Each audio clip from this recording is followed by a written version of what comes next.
এক ছিল জঙ্গল। সেই জঙ্গলে দুই ভাই বোন থাকত। তাদের ছিল এক আশ্চর্য উড়ন্ত ঘোড়া। প্রতিদিন তারা ঘোড়ার পিঠে চড়ে আকাশে বনে ঘুরে বেড়াতো। একদিন বোনের ইচ্ছে হলো, আহা, যদি আমি আকাশে তারাদের দিয়ে বানানো মালা পরতে পারতাম। ভাই সাথে সাথেই রাজি হয়ে গেল।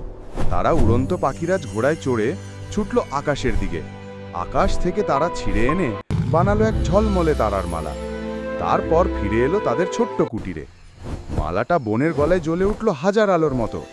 সেই আলো দেখে বনের সব পশু পাখি ছুটে এলো। সবাই অবাক হয়ে দেখলো এই জাদুর মালা। তখন ময়ূর এগিয়ে এসে বলল, আমাকে একটা মালা দাও, বিনিময়ে আমি আমার পেখম মেলে তোমাকে সব সৌন্দর্য উপহার দেব। কিন্তু ভাই বোন রাজি হলো না। এতে ময়ূর রাগে কুটিল ফন্দি আটল। সে বানরকে ডেকে রাতে মালাটা চুরি করতে পাঠালো। পরদিন সকালে ঘুম থেকে উঠে ভাই বোন দেখে তাদের মালা নেই। কান্নাকাটি করে তারা গেল জঙ্গলের রাজা সিংহের কাছে নালিশ জানাতে। সিংহ সঙ্গে সঙ্গে ডাকল জঙ্গলের জ্ঞানী রাত জাগা প্যাঁচাকে। প্যাঁচা সব দেখে বলে দিল, গত রাতে বানর এসেছিল, সেই মালা সে চুরি করেছে।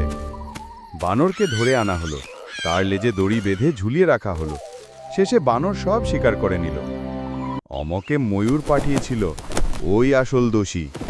এদিকে ময়ূর উড়ে পালাতে চাইছিল, কিন্তু উড়ন্ত ঘোড়া তাকে ধরে আনল। সবাইকে সামনে রেখে সিংহ বিচার করল। শাস্তি হিসাবে ময়ূরের পায়ের সৌন্দর্য চিরতরে কেড়ে নেওয়া হলো। তখন থেকে ময়ূরের শরীর রঙিন হলেও তার পা কুৎসিত হয়ে গেল। তাহলে তোমরা কি বুঝতে পারলে? লোভ করলে কখনো ভালো ফল মেলে না।